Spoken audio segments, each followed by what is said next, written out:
Hello, ladies and gentlemen. Welcome back to HIMediaTV. I am your host, Evan from HIMediaTV, and welcome back to I Can't Shut Up Unless You Tell Me to, the premiere show where I'm here. So, in the last episode, we talked about my first hour with Borderlands 4, which was, for all intents and purposes, good. I generally was a very positive experience, and I have since finished the campaign and technically reached the end game. For context, when it comes to Borderlands in the end game, you go through True Vault Hunter mode. You maybe go through Ultimate Vault Hunter mode if there is one. And then you just start iterating, making your build better, killing bosses faster, things on and so forth. Depending on the game, you might have things like Mayhem mode in Borderlands 3 or OP levels in Borderlands 2, etc., etc. In the pre-sequel, you might have the arena, things of that nature. Now, the problem with that is that Borderlands 4 takes a different approach. Borderlands 4 takes a lot of inspirations, I think, from, say, a Diablo 4, because that's what Borderlands has always been. It's always been a Diablo-esque type of game. And hell, the way that I have always treated the Borderlands games in the aftermath of me beating the campaign, beating True Vault Hunter mode, being at the end game, is I would go back and fight previous bosses, things of that nature. Fun, right? At least I think so. Um, that's why I have as many hours in Borderlands 3 as I do, despite it being a narratively lackluster game. It's comes down to more so just I want to play a fun little shooter and I want to melt some bosses. Easy, right? Um, what I found is that couple things. Uh, they have I noted that there was a machine outside of not major, but like the like official bosses with like big old health bars across the screen that you basically can resummon them for in-game cash. In the end game, there are upgraded versions of that, and there are three activities every week that refresh. There is the wild card mission, which a random like a particular mission from the campaign you redo with increased enemy damage, different combat modifiers, things of that nature. There is Maurice's not Marcus, Maurice's machine. Maurice being the uh dinosaur Rex thing from Borderlands 3 that was in charge of a few different events and things of that nature. He was the event character, the event management character. Ominous in general, but on the up and up, cool character. I thought his addition was generally good for Borderlands 3. And the third is these revamped like boxing machines, which allow you to have at least one guaranteed legendary drop from it, and better loot tables in general. I'm supportive of this. I think that by and large, this is a good call. No notes, personally. I think that the notion of like having this weekly rotation gives people a reason to come back to the game in between content. It's the same thing with like Night Rain and having the Everdark Sovereigns week on week in the lead up to Deep of Night and the inevitable DLC that is going to be announced and or released within the next month or two. Um, I will say that the wild card missions do feel like a little bit of a slog. You are not able to skip the dialogue and the in-engine um interactions with NPCs. So those can be a little bit of a slog in that regard.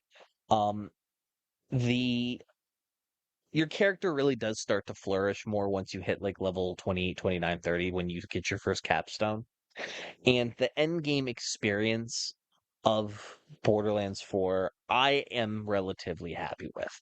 They added this thing called specializations. This is a a further iteration on badass ranks. So, for those who don't remember, in Borderlands 2 and Borderlands the pre-sequel, you had these things called badass ranks. And these badass ranks were basically little tokens you would get for continuing to like complete challenges and collect experience.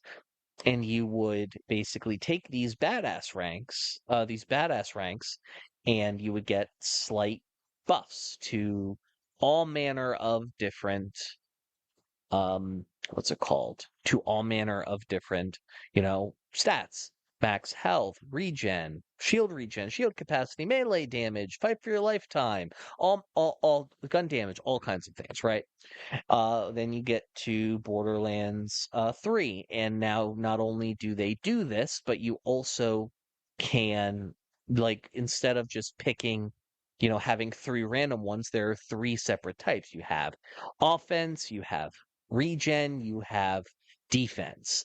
And then you will get a specific selection of bonuses you can upgrade from those three categories. And as you invest more into each individual category, there are these capstones that you get the more you do, including awesome things like being able to aim down sights and fight for your life, or just more damage, or or new stats, things of that nature.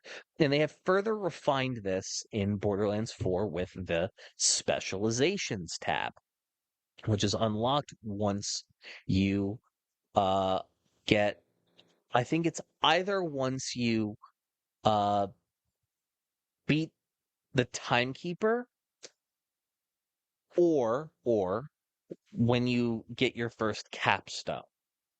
I'm not sure which. Either way, it works relatively intuitively. The specializations that come in squares are infinite, and they're infinite point dumps.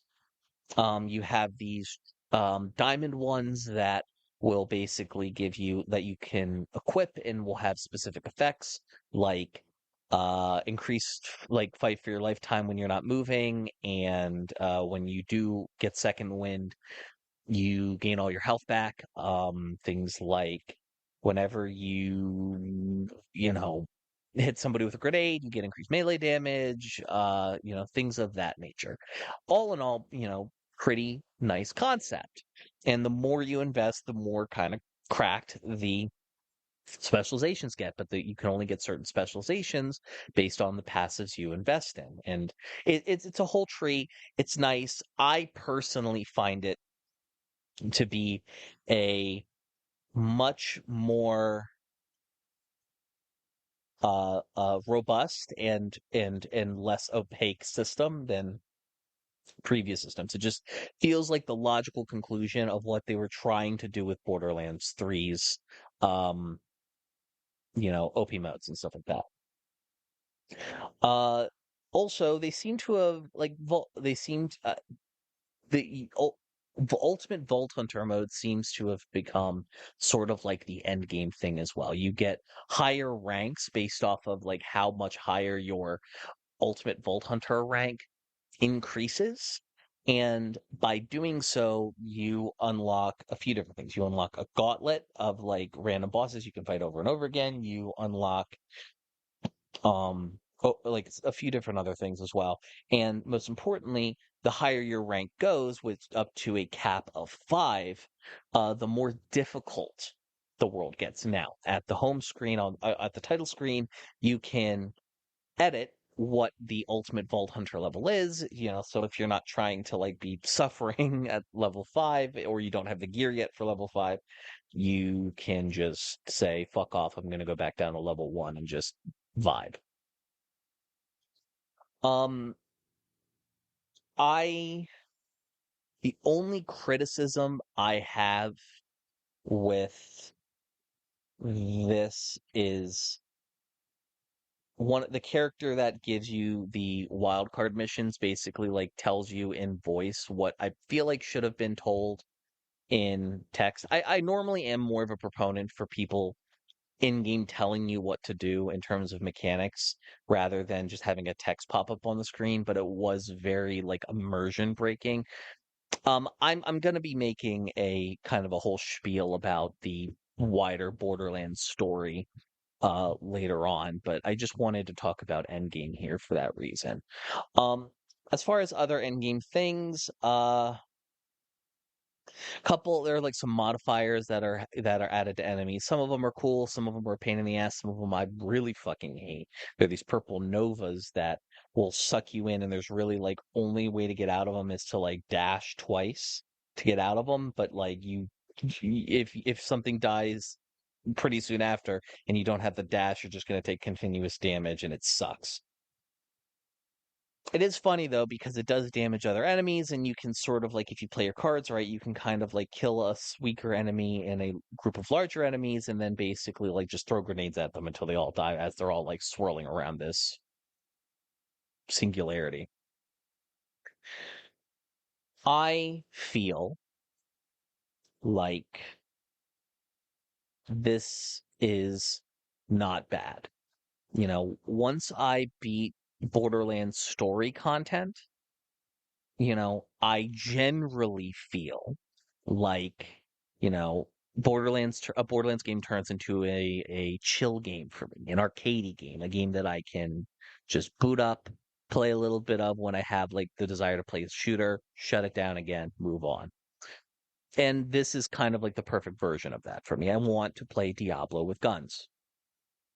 I still have a plethora of quests to engage in. I generally skipped over most side quests, if not all the side quests in the game in my first playthrough.